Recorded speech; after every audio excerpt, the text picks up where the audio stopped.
Hey guys, welcome to another episode of the Achieve More podcast. Today we have a really good one for you. Before we get started, I want to introduce my co-host Michael over at Huddle Card Collection. How you doing today, Michael? Doing wonderful, Anthony. Thanks for having me, buddy. Yes, sir. Anything new and exciting going on over on your channel you want to share before we get into the podcast?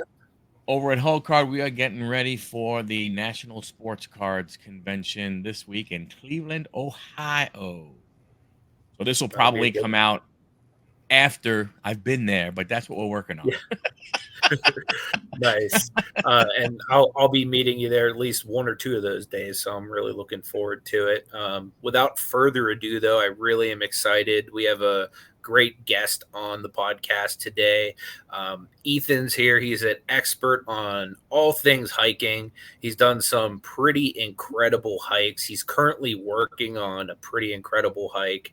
And not only has he done all of this, but he's written the book on doing all of this. So I'm really excited to just pick your brain to ask you some questions. But before we do that, Ethan, if you could just go ahead and introduce yourself and anything you would like to promote, anything you have coming up soon, please share with the people. Sure. Well, Michael, Anthony, thank you both for having me on the podcast. I really appreciate it. Just briefly, I'm a retired professor and avid hiker, and I've done quite a bit of backpacking. I'm currently working on completing the Pacific Crest Trail, which is, like you're saying, kind of crazy. It's 2,600 and something miles from the Mexican border to the Canadian border. But when I was 50, I hiked the John Muir Trail, which is about 211 miles from Yosemite National Park to the top of Mount Whitney, the highest peak in the continental U.S., and it just blew me away. And I ended up spending 5 years writing a book about it. So, I think we can get into that. But here, I've got it. If it comes out, there we are. So the trail, and it's been doing great. It's been a bestseller on Amazon. So I've been really surprised how well the book has been received, and it's also, of course, on Audible. But we can get into all that.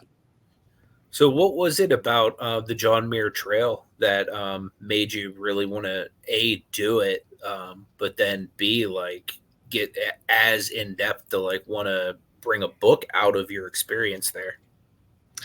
Yeah, it's interesting. I'd been hiking before the John Muir Trail for about 25 years. I've been up and down a lot of the Sierra, and I'd been on parts of the Muir Trail, but there was something about connecting it all together, doing a contiguous hike of that distance, which I'd never done. I think the longest I'd been out was maybe 10 days, and the Muir Trail took me 28.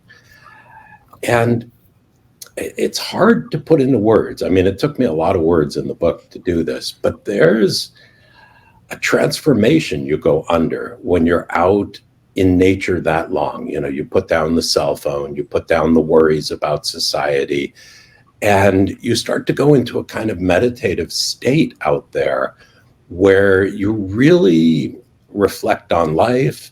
You're part of this grander landscape. There's a feeling of awe and of both smallness and connection that you get. And you meet the most incredible people on trail. They're all out there doing this with you. They kind of leapfrog with you. So you meet somebody or some couple, and then you meet them again 3 days later at some lake. And it's a very interesting experience out there, and not touching a road, not touching civilization. It really changes you. And when I got back, it was like I'd had this amazing experience, and I wanted to share it with everybody, what I'd seen and felt. And I was teaching. I was a college professor at the time, and I'm retired now, but I'd scheduled a lecture at the college to kind of introduce the students and faculty to this amazing trail and all that. And like a professor, I did a bunch of research on the history, and I found it has an incredible background. There's a really rich history of this trail, and I learned where the names of the mountains came from and all this. And I was like, wow, I really want to share all this. And then the lecture got canceled. There was some famous speaker who could only do that day, and I got preempted. But that was really fortuitous, because I'm sitting there with all this information, and I said, I've got a book here. I really have enough material to share information about this hike, but I didn't want to write a nonfiction book. I didn't, there wasn't that much about my hiking that was that compelling. I mean, it was an interesting trip, but I thought, if I write just the history of the Muir Trail, there's going to be only a handful of people who read that. But if I write a novel, if I put two kind of protagonists on this trail, and I have a compelling story of transformation through nature, and I have a lot of personal experience I could draw on, I did that. And then I wove in the history, the background, and so everything in the book is real. All the scenery, all the kind of people they meet, that's all what you'd really see out there. But the protagonist is a fictitious. He's created.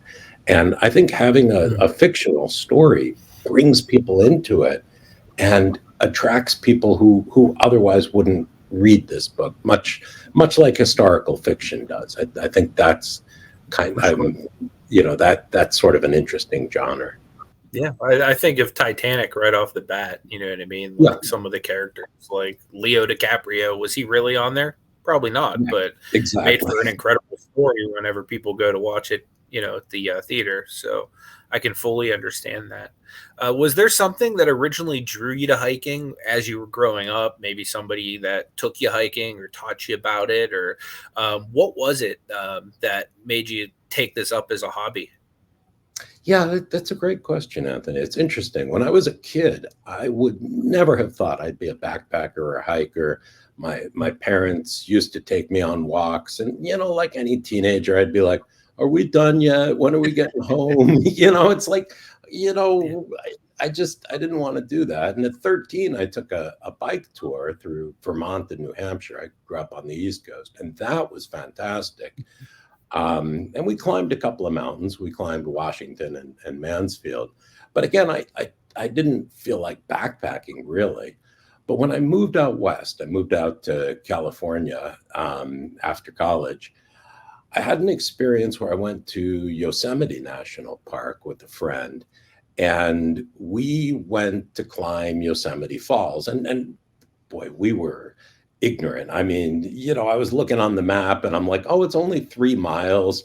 We can, take an apple and maybe a bottle of water and just, take a little stroll and see the falls. And neither of us knew anything about elevation gain.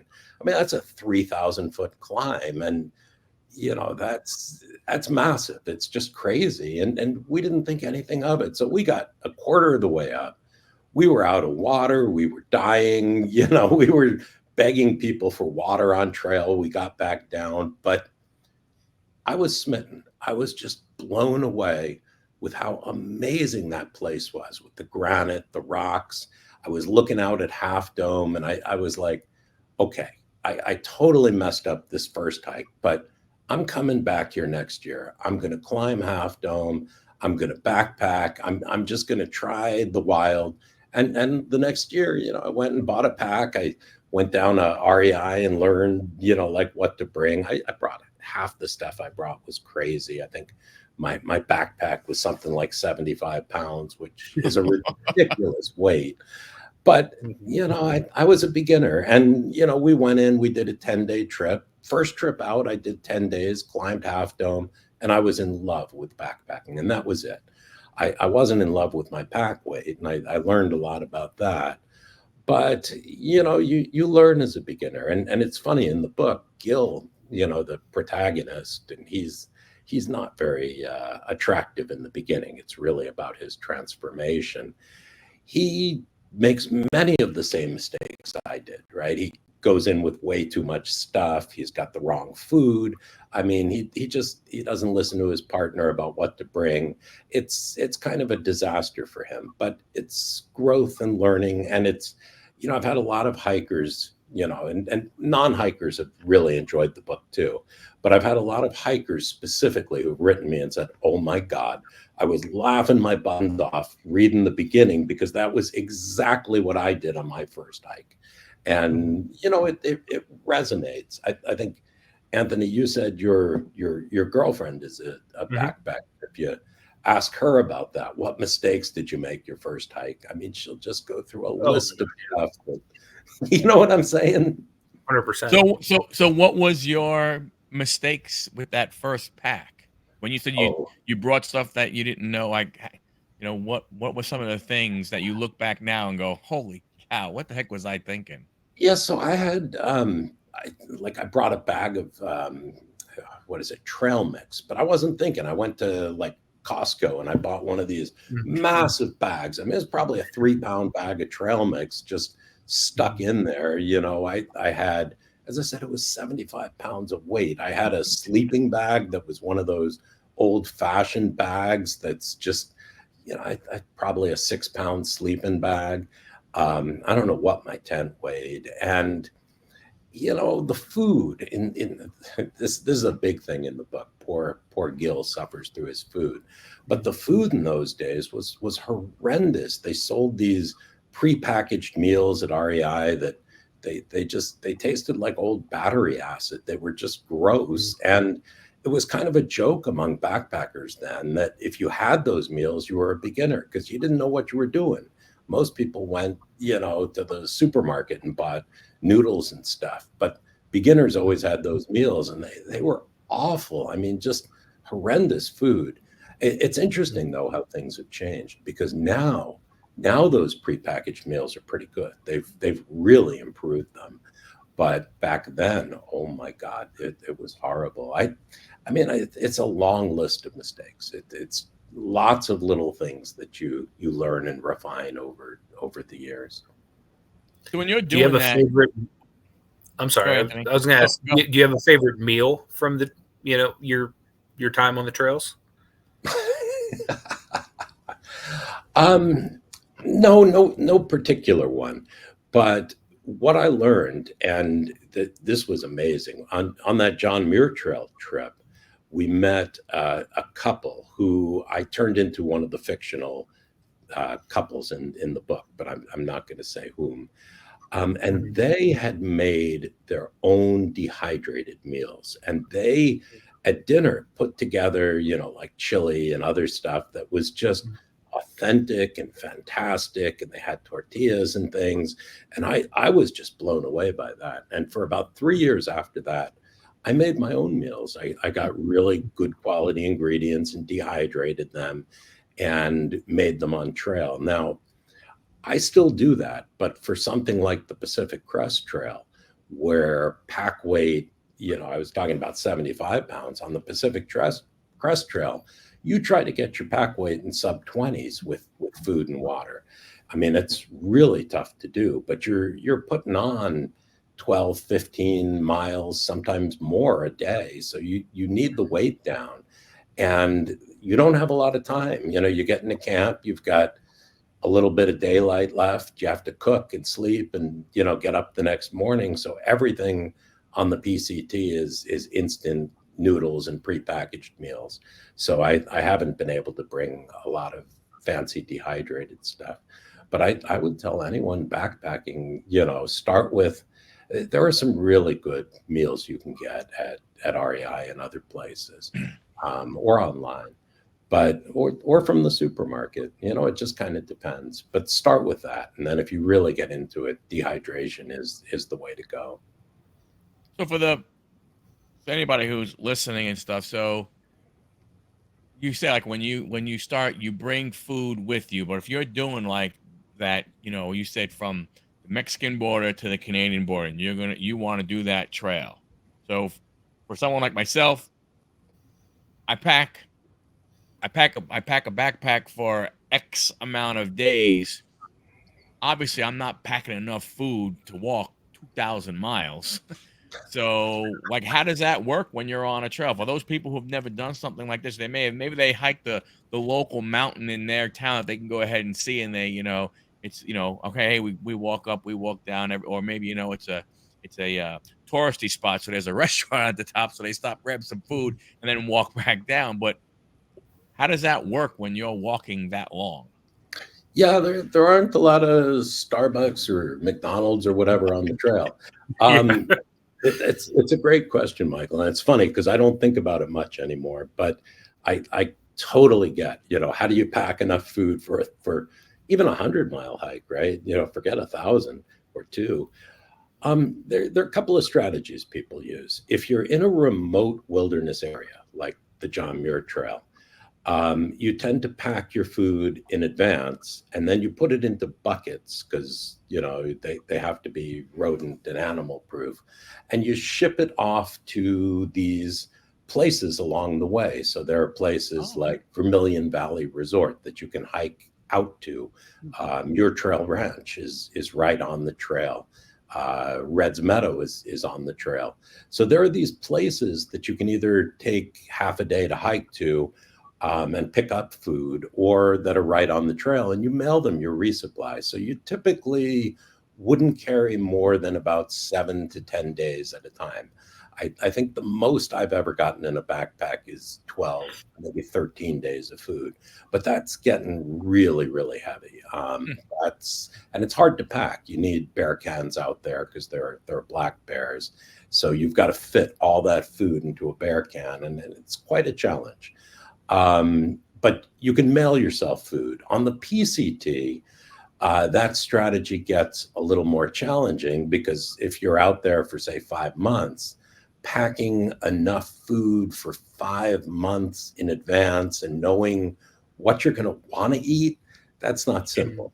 So, I mean, people do it if you've got special diets or whatever. And I tend to mail myself a lot of food, but most PCT hikers will, get off trail. They'll typically hitch into a local town and they'll go into the supermarket and buy ramen and peanut butter and tuna fish and all the other kind of trail food you'd probably imagine, granola and whatever. And then they'll pack it up, and the next day they'll hitch back to the trail and continue walking. So, you kind of take a quick town stop to resupply, and there are maps that show you where all the towns are, and there are trail angels who will actually come out and pick you up when it's a bad hitch. And if it's an easy hitch, then you just put out your thumb and the locals all know, oh, he's hiking or she's hiking the PCT, and they just pick you up. They're really, really friendly. I mean, it's interesting. I'd never hitchhiked before taking the PCT, and now I kind of get how it goes. Although, single male hitchhiker, is not always the easiest one to get around.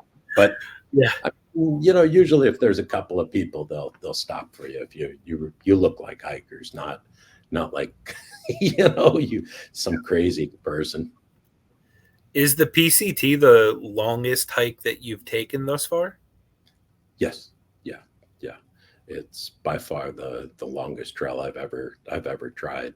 I mean, we talked earlier, Michael's close to the start of the Appalachian Trail, and one day I may go and do that. That's kind of calling to me as well. But I've got to finish the PCT first. So, I'm actually headed out in about a week to continue north on the Pacific Crest Trail. So you guys caught me in a good little break between trips. So do most people do that type of trail in pieces? It's about 50-50. There's what we call through hikers who go end to end in a season. But hiking the Pacific Crest Trail, depending on your speed, takes about 3.5 to 5 months. Most people closer to the 5 months. And, there aren't a lot of people who can get 5 months off. There are retirees and young folks who will quit their job or take a break after college. But for most of us, 5 months is a pretty long stretch. So for me, I actually last year had planned to do it that way. I'd planned to go straight through end to end. And I rapidly discovered that at my age, I can't keep up with the 20 somethings. They were starting to push 20, 25-mile days. And you really need to do about, 18, 20 miles a day to make it to Canada before the snows come. It's quite challenging, actually. And I was doing 15 a day, which for me is pretty high. And my body was just saying to me, oh my God, I'm exhausted day after day after day. Having to push 15 is like just running some weird marathon. You're just pushing your body hard. And I got injured at one point, and there was a place where I was just like, this is too much punishment. I'm not enjoying it. This is becoming work. And I stopped and I got off trail and I reflected and I said, if I did this piecemeal, maybe a month at a time, I'm going to be a lot happier. And I came back this year doing it that way. And I put almost a month in earlier this year, and I'm going to put another 3 weeks in August. And, it's a nice balance for me. I don't have the stress of having to do 20-mile days. I don't have the stress of worrying about fire and snow. And I'm not missing my family and home and my wife. I find after about a month on trail, you're really missing the comforts of home. You're really missing your family and a shower and, all those good things and the food. So I think for me, longer than a month on trail is pretty tough. And I think for most people, I would guess a week is probably kind of the limit that most people want to be in the woods and camping, but it depends. The 20 somethings, the young folks, they go 5 months and they love it. It's a huge adventure. And I think the Appalachian Trail is a little different because you stop in more towns. There are a lot more towns along the way. So it's easier to get a hotel room and resupply and meet folks and meet up with people. On the Pacific Crest Trail, it's quite remote. You're going through a lot of big desert sections and mountain sections. It's different. And you really have to be prepared for that isolation. Do you typically go alone, or do you go in a group when you go on these big hikes? Yeah, great. It's a great question, Anthony, and it's interesting. You would think, I'd call up all my hiking buddies and say, hey, let's all go hike the PCT. But if you think about that for a minute, which one of your friends could you call up and say, hey, let's take a 5-month backpacking trip together? And then which ones of your friends are still going to be your friends after 5 months on trail together? And whose wife is going to let them go? It's and who's got the employment break? So I know no one who would join me for that length of time. Now, for a couple of weeks, sure. For this next stretch I'm doing, I've got a friend coming in for 3 weeks. But for anything over a couple of weeks, it's really hard to get a partner unless, serendipity. Somebody's really as into that as you are. So I typically go alone, but you're never really alone on these big trails. There are so many other hikers, if you go in season, that if you're looking for company, you just naturally meet up with people. And there have been stretches of the PCT where I've made some good friends and we've kind of hiked together and talked and chatted. And there have been other stretches I've just done solo. So it's kind of a mix. And as I said, you leapfrog a lot of folks. So, even if you don't feel like all that daily company, if you're really meditating, you'll still meet people and then come together at camps. So, it's kind of a balance. When the people that do not go, the whole trip, they don't do the what do you call it, the pass through, I forgot what you called it. They're not through hiking. Right. Yeah. So they're doing. So it's called. When you do that segment, do you do it in order? Like, do you start at one point, then when you do that first segment, and you go back home, do you come back to that same spot, or are there people go, oop, you know what? The weather's going to be really bad in this area. Let me do another section of it. Or, what do most people do? Yeah, that's also a great question. So there are two kinds. Let's start with the through hikers, not the section hikers. Section hikers, starting with section hikers. They can jump around in any order they want. I have been a little more particular about that. I've been trying to do it continuously. So I've been trying just to keep going northbound, but I haven't been able to. There was one section I jumped back to this year where it was just buried in snow, and I could have done it, but if I had wanted to do it, I would have had to take a road walk around the snow, and I wouldn't have been on trail, and that bothered me. So I jumped north of the snow and then continued north. And I just recently went back to pick up that little section that I missed, and the weather was 100 degrees. And so I got kind of the opposite problem. It was too hot to be out there safely on my own. And the hikers had all gone by. So I said, I'm going to go back there in October or whenever it's a little more comfortable. So there's going to be it's about 70 miles that's out of order now for me. And there's no way around that. But the through hikers have the same problem. When you start in Mexico and you head north, you have to deal with all the different weather, and you're going over mountains, and some of those southern mountains may be socked in with snow. Most people start their hike, between March and late April, early May, and those southern mountains, Baden-Powell, San Jacinto, they're often snowed in at that time. And so you've got a choice. You either have to have some technical mountaineering skills. You put on ice axe and crampons and you go over the peak. And I did that in my 20s, but I'm a little past where I just, the safety and everything else, I'm a little past where I like snow camping and snow travel at that extreme. But some people will do it and they'll make a continuous path. There's one guy I met,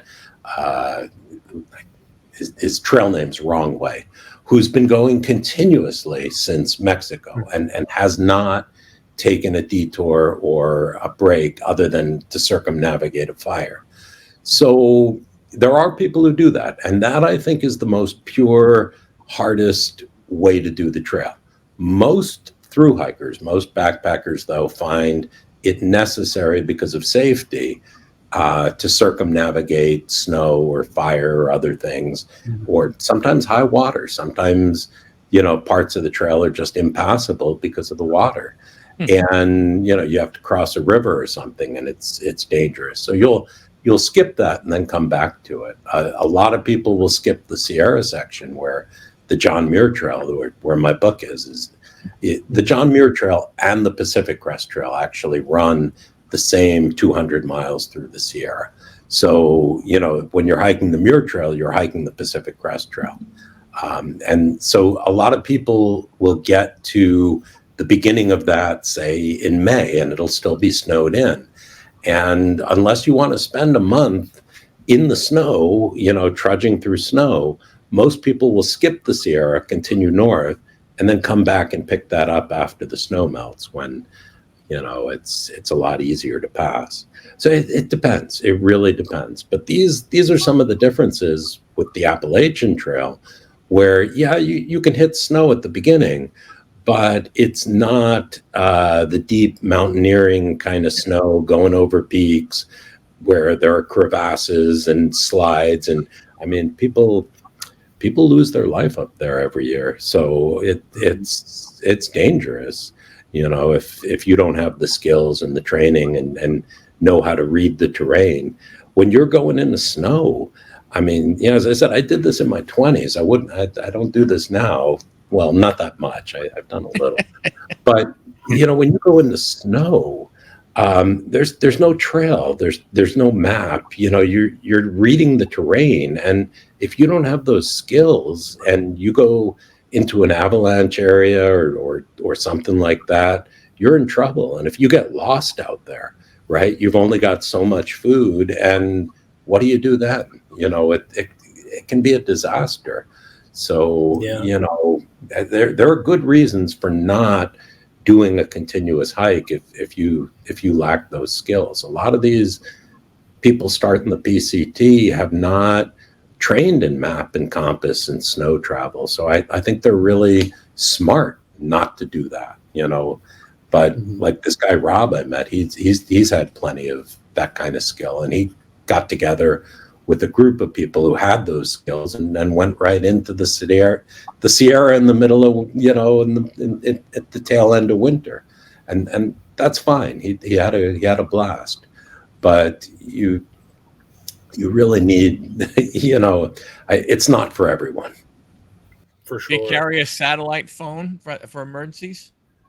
No, satellite phone's too heavy. But I have a device called an InReach, which is a miniature satellite phone. It uses the GPS satellites to send a text message. And if there was an emergency, I could send out an SOS and they could come rescue me. It's really handy to have something like that, especially when you never know what could happen. And I'd imagine like some people may overcompensate their skill set. Like I know myself personally, like I would be out on the trail with my girlfriend. Like I'd be a novice hiker, whereas she has skill. I'd be, oh, well, let me do this. I'd be the guy that ends up rolling down a hill or doing something stupid. So it's very, it's nice to know that you have something that, God forbid, if something like that were to happen, you can still reach the outside world, especially from the sound of it. It sounds like a lot of people would do this on their own, for long periods of time. Yes, but let me throw out a couple of cautions there. And I should add the newer versions of the iPhone also have satellite connectivity, and you can also make an emergency call on the latest iPhones. I sound like an advertisement for Apple, but it's coming. I think with Musk's satellite system, we're going to have more of that connectivity with our regular devices. But that said, that device is not a replacement for common sense and caution. If you fall down an icy, slope and you're unconscious, you're not going to be able to hit the SOS button, and no one's going to come and save you. And even if you're lying there with a broken leg and you're able to hit SOS, that doesn't mean a helicopter can fly.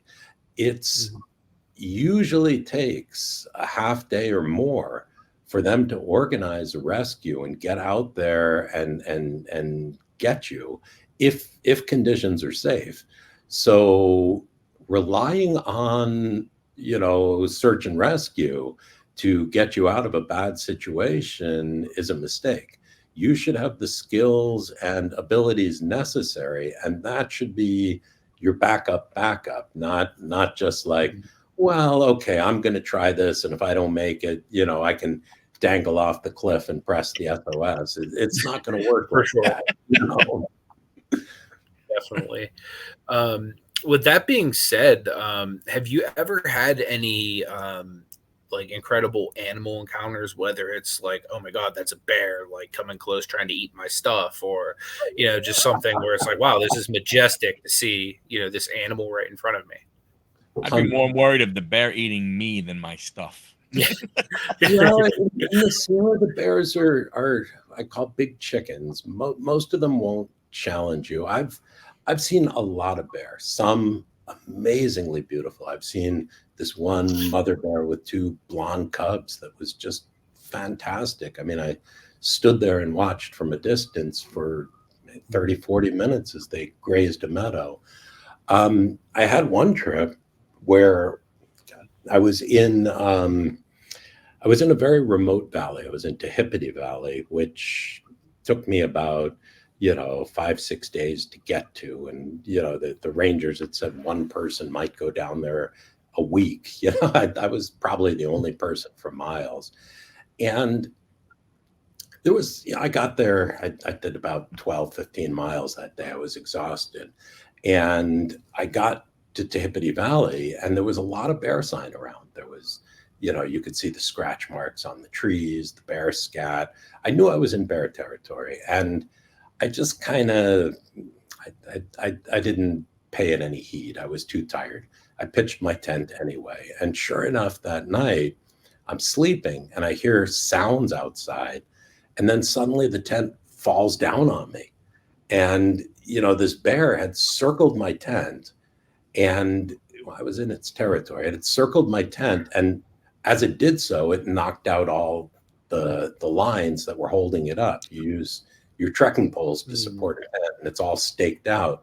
So the tent fell on me, and there I am. I unzip it and I run out, and I'm standing there in my underwear, and I'm shouting at this bear like, chasing it away.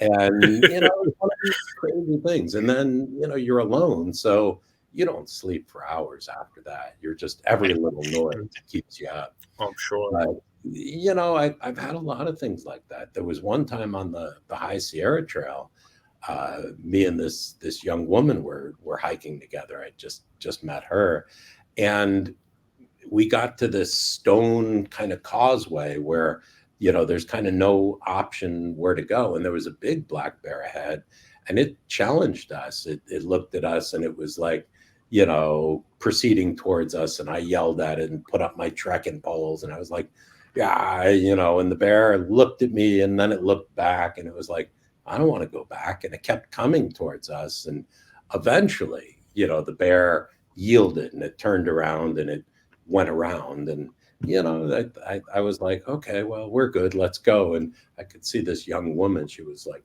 terrified. She's like, oh my God, we're gonna have bears out. She actually hiked out the next day. It was terrible.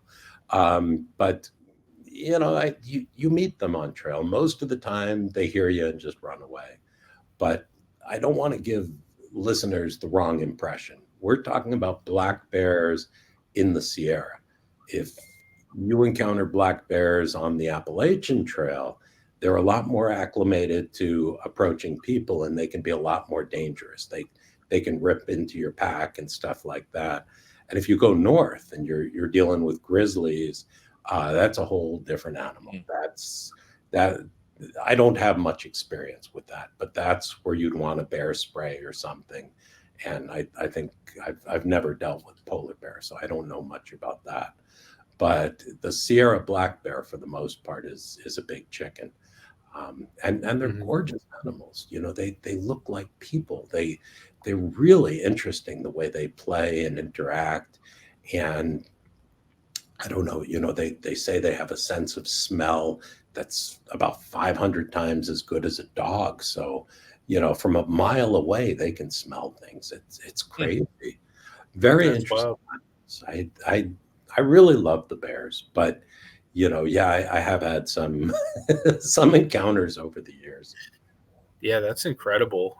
Both ways. I mean, I couldn't imagine, having to get out of that tent and then scare that bear off, but Well, that's it's gotten a lot better. Back in the 80s and 90s, there were no bear canisters. You had to hang your food, and it was awful because you'd have to find a high branch, put it up there, and Mama Bear knew the drill. She'd come along with her cubs. They'd climb up the tree for her, go out on the branch and try to get that food. And you basically had to sleep with one ear open. And if you heard the rustling and the noise of the bears, you had to get up and yell at them or toss rocks and chase them away. And inevitably, they'd come back. You never slept well. And now that they've got these bear-proof cans, I mean, they're not perfect. Bears can get into them. There was one in Yosemite that would famously roll it off a cliff to break it open, and it's interesting. But now that you got these cans, you sleep so much better. And it's better for the bears, because a bear that gets into food, they typically have to put them down. So it's better for them too. But yeah, it's an experience. And I think when you read the websites about people looking to do the Muir Trail, one of the things that comes up the most is, what do I do when I meet a bear? It's a huge issue. People who've never encountered them. I mean, I don't know. You were saying your girlfriend did a lot of Sierra hikes. Has she had bear encounter? You know what? She hasn't had any like insane encounters. She normally goes in larger groups. She that I know of, she hasn't gone in any like long-term solo hikes. Growing up, she did a lot with her siblings too. But yeah, so as far as like any kind of wild stuff, I don't think she's really gone on like any of those like major hikes. But yeah, she's always intrigued to hear the animal stuff because of, she's just a big animal lover and she loves being able to be a part of nature and experience it firsthand. So, but yeah, as far as like crazy stories, like I don't know that she's ever chased a bear in her underwear. But she's still young, so there's time. Well, I mean, what are you going to do? Get dressed for the bear? You know? Right. You don't have that kind of time. And it's not like your clothes are going to protect you. If that bear wanted to attack you, you're For in sure. trouble. But is there training to become a long distance hiker? No formal training, but you certainly can. So there are a lot of groups. There are a lot of organizations that'll go out and set up hikes. Off the top of my head, I think of the Sierra Club, but there's Outdoor Adventures. There are a bunch of groups where if you wanted to do this sort of thing, but you did not feel you had the skills or know somebody who could take you, you could sign up for one of these hikes, and you'd have a leader who would kind of, introduce you to here's how we use the bathroom in the woods. Here's what we do when we encounter a bear. Here's the best practice for where to set up a tent and so forth. And here's how to do navigation. So yes, there are classes and there are organizations. There are some really good ones. My friend Ned Tibbetts, for example, runs one for snow classes where you learn the skills of how do I know if I'm in avalanche country, and how do I navigate in snow, and how do I safely travel through snow, and how do I do mountaineering. So if you're looking to do some of those tougher things too, there are definitely classes you can take in that direction. So yeah, there are. I would just start out with a buddy who hikes, or sign up for a guided trip of some kind, or do a weekend trip where if you mess up, you're not that far from a car, and you kind of learn from it as a first journey out. Makes sense. I think that's good advice. I'm pretty sure that's what my girlfriend does. Is she gets in those groups with like experienced hikers, and she'll go to like Yosemite or like some of the bigger national parks, and really just learn from the people that have the years and years of experience doing that type of stuff. Yeah, it makes sense. When I was starting out, I in those days I did a bunch of trips with the Sierra Club. And I remember once one of my first Sierra Club hikes, I went out with them. We got to the lake, and everybody's happy and they're setting up their tent. And I pull out my pillow, and I had a full-size pillow in my pack. I had one right off my bed, and everyone looks at me astounded. They're like, "You brought a pillow?" And I'm like, "Yeah, what do you guys sleep on?" And they're like, "We just fold up our jackets," and I'm like, "Oh, that would be a lot lighter. That makes a lot of sense." I'm stuffing this pillow in my pack. So I mean, lots of little things like that you learn from the other hikers. So I think your girlfriend's got it right. Go with experienced people, let them teach you what the best gear is. You could spend a lot of money on the wrong gear. So it's good to have people tell you, you might want a lighter tent before you drop a few $100 on something like that. Very true. Typically, we have a few segments towards the end of the podcast. One of them is called No Dumb Questions. We'll let our audience that listen send in a question for our newer guests. And the question that we got today, sometimes they're intelligible, sometimes they're not. Today it's really not. I'm going to give you a forewarning, but it's a would you rather. If you're on a long hike, you're going to be out there for multiple days up to a week, would you rather eat nothing at all, or would you rather have to eat bugs and worms? That's funny. That's not a bad question. So I'm going to say neither, because I'm going to have food in my pack for a week. I'm not going into the wilderness without food. But let's say, just hypothetically, I have a bear encounter where the bear takes all my food, and now suddenly I've got to hike out for 3 or 4 days with no food. Yeah, well, I'm going to be looking at bugs and worms and various plants and things. You can find wild onions. I'm not opposed to foraging a little bit. But there's a funny thing about foraging. I took a class in foraging some years ago, and I asked, if I were backpacking through the Sierra, how could I get my food that way? And they said you basically couldn't. If you were living in the Sierra, for example, a group of Native Americans, they would be hunting and foraging all day to make their caloric content needs. If you're trying to travel, you're burning so many calories, you're not going to be able to forage for all those calories. So you're basically going to be starving for a few days, even if you supplement with some bugs and worms, as your listener suggested. I have tried insects. I tried insects when I was down in the Amazon. They're tasty. They're actually better than you would think. But your brain does this weird thing when you eat insects. I had these pine grubs, and part of you is like, oh my God, I'm eating pine grubs. And you want to choke and toss it. And part of you is like, huh, this tastes like a Cheeto, and so it's this weird back and forth in your head where, it's like, it's not bad, but you're sort of gagging on it mentally. But I think when you're starving, you'll eat many more things than you otherwise would. But it's an interesting question, actually. But I think the long shot is you can't really forage. Now, there is another survival technique. In the wilderness, they call it yogiing on the Pacific Crest Trail, like Yogi the Bear in the cartoon. And that is, you walk up to people, you walk up to hikers, and you say, hey, I've lost my food. Could you please spare a couple of bars or something? And most hikers are really generous, and will give you their extra food. And I think you could survive on trail just by yogiing if you had to.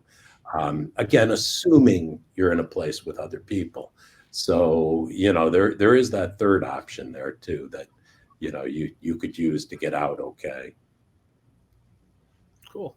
And then the final segment we have, it's called We Have to Ask, You Don't Have to Answer. And I repeat, you do not have to answer. Where is the strangest place you've ever had to use the restroom on trail? Is there a strange place, or is it just all strange? I mean, no, I see. I'm not that shy, but I think the worst time I ever had with the restroom was when I was doing part of the High Sierra Trail. And I got up out of the High Sierra Trail where I'd been alone the whole time. And I really needed to pee. And I'd hit the Muir Trail, which can be a highway. There can be quite a few people. And so I'm standing there, like getting ready to go over to a tree, and along comes a person. And I'm like, oh, I can't go. And the person goes, I'm like, oh, good, I got to go pee. And another person the other way. And this went on for 30 minutes. I'm standing there like, oh my, finally, I'm like, that's it. I put down my pack. I went off way into the woods. I did my thing. I felt better. And I come back out, and there are two people I was leapfrogging with standing there, and they're looking at me, and I'm like, yeah, you know where I just was, and it's that way. I mean, but you lose that kind of shyness in the woods. You really do. And I've got other stories, but I'm not gonna put them up here. But you lose that. You really do. You just I mean, when you have to go, you have to go. When you mentioned the camps before, when you mentioned the camps, like you said, hey, when you come to a camp, Is it like literally like where if you're walking out the trail and there is a dedicated space at certain points along the trail where people like will stop whether they're going north or south or east or west? It's kind of like a, a community point per se, stuff like that? Or is it mostly just, hey, I'm done. I'm going to find a fairly level piece of dirt and go chill out? So it's both. There are established camps along trail. In the Sierra, there are the High Sierra camps. Some of them you can even stop in, and if you got cash, get a beer. I mean, they're pretty nice. Some of them will let you take a shower, but they're rare. They're far and few between. And I should add, for beginners in the Sierra, those High Sierra camps, if you can book a stay there, are a wonderful transition to backpacking if you don't really want to carry all your stuff and you just want to get out there in nature. That's kind of a nice hybrid. And there are also horsepacking trips, but there are not a lot in the Sierra, a lot of established campsites on backpacking trails. Most of the time, like you say, you find a nice level spot, not too close to water, and you pitch your tent. But on trails like the Muir Trail, where there are quite a few people hiking the trail, those nice flat spots become a kind of established site because everybody recognizes them as, hey, that's a nice spot. And so they kind of get used. And when you go there, you can kind of spot a campsite because there are these areas that have been cleaned and are flat and just look like they're ready for you to put a tent there. So they become kind of semi-established campsites. And after a point, people put them on the map and say, hey, there's a good campsite here. And then, or on some app, and then you find them that way. I'm a big fan of just looking for a space that's nice and flat and just stopping where I stop. But I tend to take, not the Pacific Crest Trail, but when I do backpacking other than this trip, I tend to take trips kind of off into unexplored areas like that Tehipite Valley. So when you're in those places, yeah, you're looking for a nice flat open spot where you're not in a meadow, you're not going to be damaging, the terrain, and you want to avoid water a bit because, you don't, I think they ask you to camp a couple of 100 feet from water, which makes a lot of sense. Yeah, I would imagine. Before we let you go, Ethan, is there anywhere that people listening to this podcast can go and connect with you, follow you, obviously get your book? Where are those places? Sure. So my book, The Trail, is available. You can order it through almost any local bookstore. If they don't have it, just tell them it's distributed by Ingram. You can definitely get it on Amazon. You can get it on audible.com if you like the audiobook. We had a wonderful narrator who did it, and he does all the character voices and stuff. So it's on Audible. So you can get in any of those places. If you want to connect with me, I think you're going to put my website up. It's ethangallogly.com. And there's a link there that you can message me on. So, I think those are all great ways to get a hold of me, just with the caveat that I'm going off for 3-4 weeks into the woods in August. Yeah. So I'd say if you try to get a hold of me, I'm not going to respond until September. Yeah, makes a lot of sense. Michael, where can the people listening find you? Hey, go to Huddle Card Collection, man. Any IG, Twitter, YouTube. You can go ahead and find me there. Check out the channel. A lot of cool stuff going on. Yeah. Guys, make sure you follow our guest. Make sure you follow Michael. If you would like to see this in video format, the only place this is going to be posted is going to be Picksburgh. You'll also see videos there that me and my girlfriend do and our travels all over the world, and just me being a goofball. But this will also be uploaded to Spotify and other podcasting platforms. So pick which one you like and go give us a follow over there as well. All you got to do is type in Achieve More, and you should see every episode that has released thus far. But guys, we genuinely appreciate you being here. And until the next podcast, may God bless you guys. Hope you take it easy. Just Thanks, want to say everybody. thank you, Anthony, Michael. Thank you for having me on here, and to everyone out there. Get out there, explore the wilderness, and go as far as you're comfortable. I think you'll find it quite pleasurable and exciting.